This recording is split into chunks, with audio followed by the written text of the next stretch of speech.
दिशेने वेगाने पावलं टाकतायत, काय सांगता? मला असं वाटतं की आज एक्सएसआयओच्या या इंडस्ट्रियल पार्कच्या भूमिपूजनाकरता आम्ही आलो आहोत आणि देशातल्या एका अत्याधुनिक अशा प्रकारच्या प्लग अँड प्ले फॅसिलिटीचं हे भूमिपूजन या ठिकाणी झालेलं आहे। विशेषतः ॲडव्हान्स मॅन्युफॅक्चरिंगच्या क्षेत्रामध्ये एक मोठी भूमिका या फॅसिलिटीची असेल। एक्सएसआयओने नागपूरमध्ये नेक्स्ट जेन लॉजिस्टिक पार्क्स आणि इंडस्ट्रियल पार्क तयार केल्यामुळे निश्चितच ग्लोबल सप्लाय चेनमध्ये भारताची जी भूमिका आहे त्याच्यामध्ये एक ॲडिशन म्हणून याच्याकडे आपल्याला पाहता येईल आणि त्यासोबत एक नागपूरला जे लॉजिस्टिकल जिओग्राफिकल ॲडव्हान्टेज आहे त्या ॲडव्हान्टेजचा फायदा देखील अशा प्रकारच्या फॅसिलिटीच्या माध्यमातून या ठिकाणी घेता येईल आणि म्हणून एक्सएसआयओचे आशिष अग्रवाल यांचं मी मनापासून अभिनंदन करतो।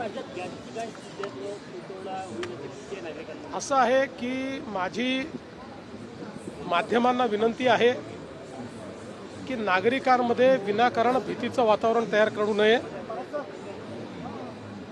जे काही परिस्थिती आहे ती केंद्र सरकार हाताळते आहे, ती केंद्र सरकार सांगते आहे।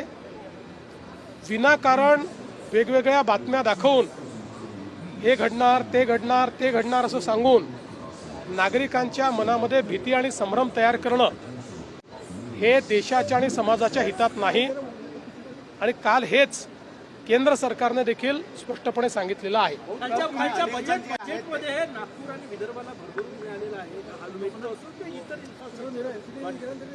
कालच्या बजेटमध्ये महाराष्ट्रालाच भरभरून मिळालेलं आहे आणि मग महाराष्ट्राला जेव्हा भरभरून मिळेल तेव्हा विदर्भ कसा मागे राहील।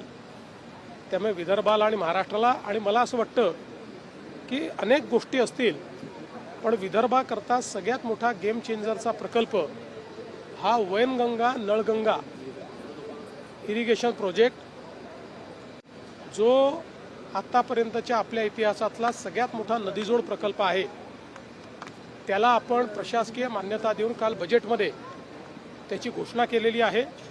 मला असं वाटतं त्यामुळे विदर्भाचं चित्र पूर्णपणे बदलेल।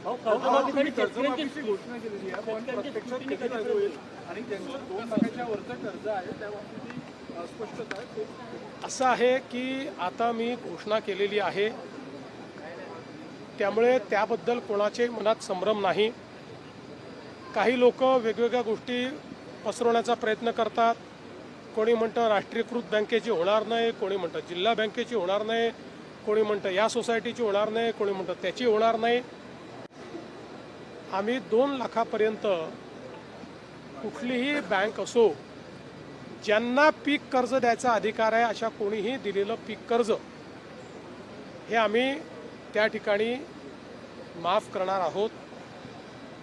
केवळ आमचा प्रयत्न हा आहे माफी शेतकऱ्याला द्यायची आहे, बँकेला नाही। त्यामुळे शेतकऱ्याला फायदा झाला पाहिजे याकरता त्याच्यावर आम्ही वर्किंग करतो आहोत।